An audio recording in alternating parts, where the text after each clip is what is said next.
자, 이번에는 45번째, 자, 산이 날 에워싸고 라고 하는 이런 작품입니다. 역시 박목월의 작품이고요. 지금 현재 나와 있는 교과서는 국어 교과서 비상에 들어있는 이러한 작품이다 라고 되어져 있습니다. 자, 고등학교 1학년 교재에 들어있기 때문에 그다지 그렇게 많이 어려운 작품은 아닌 것 같고요. 보시더라도 그냥 작품 내용을 갖다 읽어보면 이런 작품이구나. 지금 현재 뭐 순서 박목월의 이야기가 또 담겨져 있구나 라고 이렇게 생각하시면 될 그런 그 글입니다. 오늘은 좀 특이하게 내용을 먼저 한번 읽어보도록 할까요?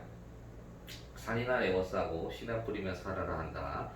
지나가며 살아라 한다. 어느 짧은 산자락에 집을 모아 아들 낳고 딸을 낳고 흙담 안팎에 호박 심고 들찔레처럼 살아라 한다.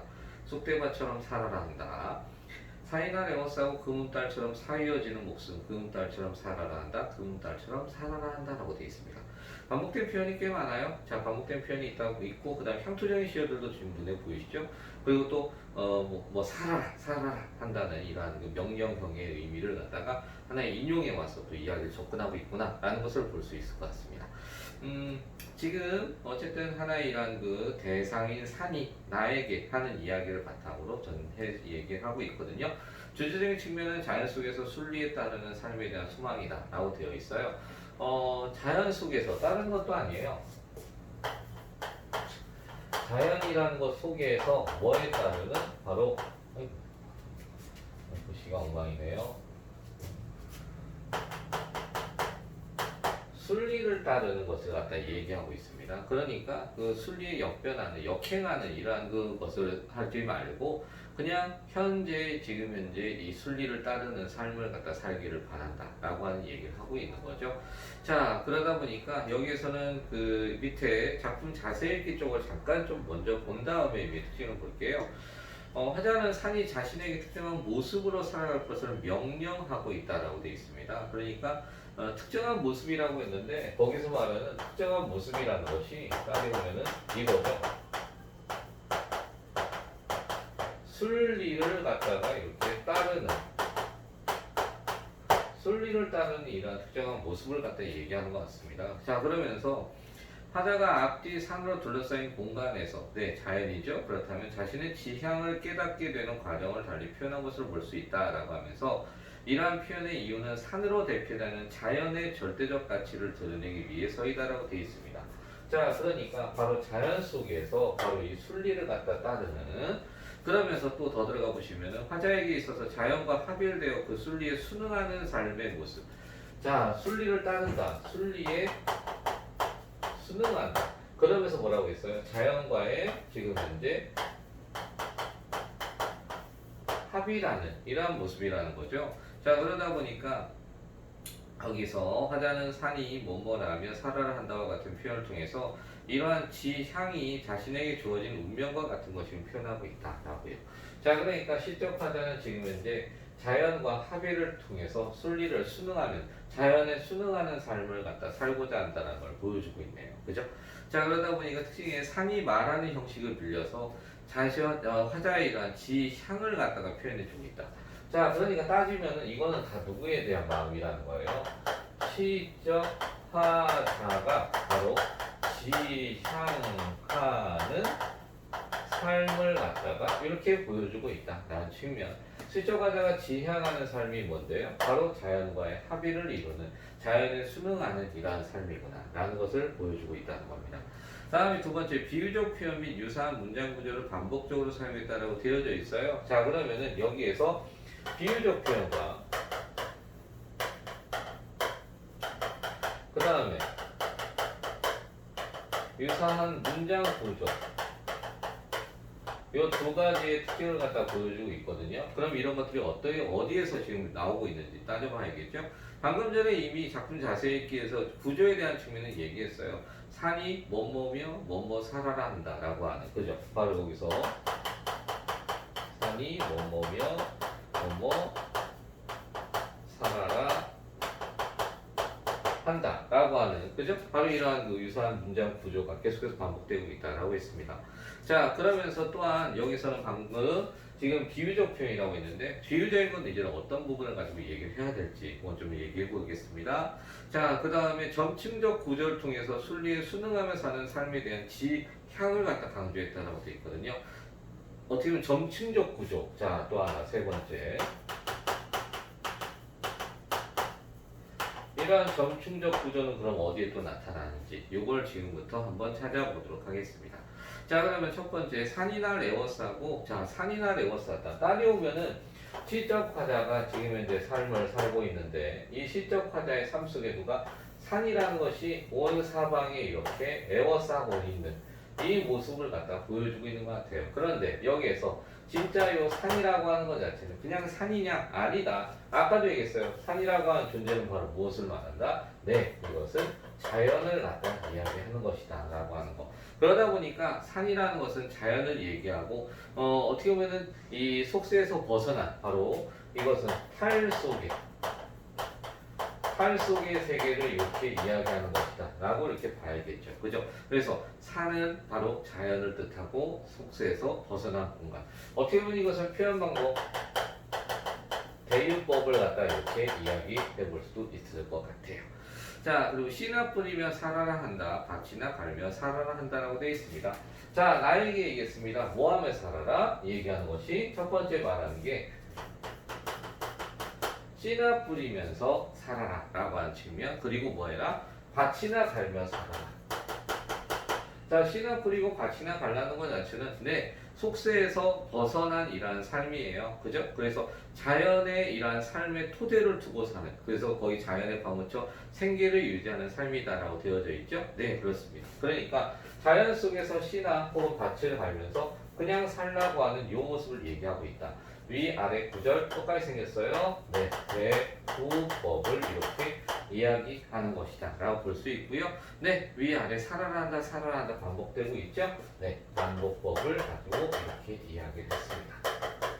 자, 대구법 반복법을 확인할 수 있었고요. 자, 그러면서 어느 짧은 산자락에 집을 모아 아들 낳고 딸을 낳고, 자, 그리고 이렇게 흙담 안에서 호박 심고 뜰찔레처럼 살아라 한다, 쑥대밭처럼 살아라 한다고 되어 있습니다. 자, 두 번째 얘기하는 게 가족을 이루라고 되어 있어요.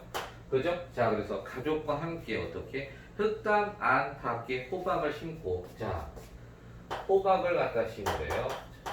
근데 그걸 어디다 심어요? 시멘트가 있는 공간이 아니라 흙담이 있는 자연의 이러한 자연물을 갖다 이용해서 만든 이러한 집 안에서 이렇게 호박을 심고 무엇처럼 뜰찔레처럼 뜰찔레. 자, 뜰찔레.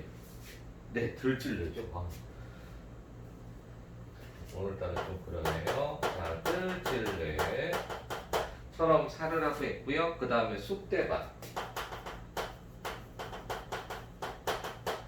처럼 살으라고 했습니다. 지금 보니까 들찔레와 이렇게 뜰찔레라고 하지 오늘따라 들찔레와 그 다음에 쑥대밭이라는 거 뭐뭐처럼이 나왔어요. 바로 이게 비유적 표현이죠.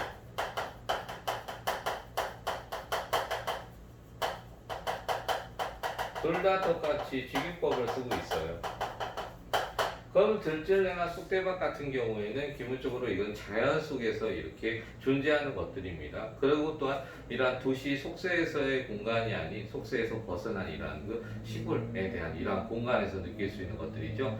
자, 그러니까 들찔레와 뜰찔레라고 그래요 오늘따라. 자, 들찔레와 그다음 쑥대밭이라는 자연스러운 이러한 그 존재처럼 시적 관자가 살고 싶다라고 하는 얘기일 거예요. 아까 얘기했죠. 바로 시적관자 지향하는 삶의 모습을 비유적으로 표현했다. 바로 이 모습이 바로 들찔레와 쑥대밭이라고 하는 것 자체가 하나의 비유적으로 지향하는 모습을 보여주고 있다라는 겁니다. 자, 그리고 나서 세 번째, 산이 날 에워싸고 금음달처럼 사위어지는 목숨 금음달처럼 살아라 한다, 금음달처럼 살아라 한다고 돼 있어요. 자, 금음달처럼이라는 표현 떴습니다. 그럼 이것도 역시 똑같이 비유적으로 이렇게 표현을 해주고 있어요. 자, 그래서 세 번째 다시 한번 얘기해 볼게요. 자, 금음달처럼 살고 싶다는 얘기를 하고 있습니다. 왜 그럼 이 사람은 금음달처럼 살고 싶은 거냐? 거기 있는 것처럼 자연의 순리에 순응하는 삶이다라고 되어 있는데요. 사위어진다는 것이 이게 저 밑에 보시면은 불이 사그러져 가서 재가 된다는 의미. 그렇다면 점점점 어떻게 해요? 보름달에서 점점 이렇게 사위어가는 바로 그 모습을 갖다 얘기하는 거겠죠. 그렇다면은 지금 이 모습은 바로 이 보름달이라고 하는 이 충만한 거에서 점점 줄어들어가는, 다시 말하면 이것은 목숨이 사위어가는 바로 그런 이야기를 갖다 얘기하고 있습니다. 그러니까 이것은 죽음을 갖다가 얘기하는 것이고요. 죽음이라고 하는 자연의 질서에서 거스르는 것이 아니라 그것을 따르는 이러한 모습을 갖다 말하는 거죠. 그러므로 이 자체는 자연의 질서, 바로 근육다이라는 것은 자연의 질서를 갖다 이야기하고 있습니다. 그렇다면 생각해 볼까요? 씨와 밭이라고 하는 것 자체는 어떻습니까? 이것은 지금 처음에 씨나 뿌리며 밭을 갈며였습니다. 그럼 씨를 뿌리고 밭을 간다는 것 자체는 처음에 어떻게 돼요? 지금 이제 시작하는 단계입니다. 그러더니 이제 가족과 호박은 이제 어떻습니까? 한참 이제 가족을 이루고 그리고 무엇인가 이제 뭔가 이루어낸 충만한 이런 삶에 대한 것이죠. 마지막에 말하는 게 어떻습니까? 마지막에는 이렇게 자연의 질서에 순응하면서 죽음을 갖다까지 이야기를 하고 있는 거죠. 그러다 보니까 점층적 구조를 통해서 바로 어떻습니까? 이야기를 전개해 나가고 있구나 라고 이렇게 이야기할 수 있을 것 같아요. 자, 그러다 보니 첫 번째에서는 자연에서 기본 생계를 유지하는 삶에 대한 것, 처음에는 말했던 게 기본 생계 유지. 두 번째 연에서 얘기한 것이 거기서 가정을 꾸리는 소박한 삶에 대해.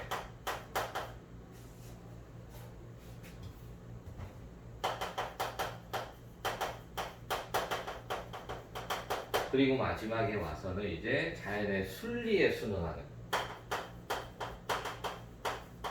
그러니까 기본 생계 유지는 시작. 그리고 소박한 삶에 대한 것은 한참 이루어지는 지금 발달이라고 얘기해 볼게요. 그 다음에 수능이라고 하는 것 자체는 여기에서 마지막으로 이제 죽음으로 이루어지는 이러한 의미를 가지고 이야기를 전개해 나가고 있구나. 그래서 하나의 이러한 생계가 시작되고 소박한 삶에 대한 생활에 대한 좀 다른 말로 보시면 생계에 대한 것과 시작되는 생활에 대한 의미, 그리고 마지막으로 이제는 모든 것이 끝나는 정신의 달관, 이런 의미로 얘기를 해볼 수 있을 것 같아요. 자, 그래서 지금 자연에서 말하는 것을 시적하다가 어떻게 보면은 또 지금 이렇게 살아난다 해서 전달하는 과정을 바탕으로 이야기를 하고 있죠. 그래서 시인의 의도를 또한 자연에서 전달하는 간접적으로 이렇게도 얘기해 볼 수 있을 것 같아요. 자연이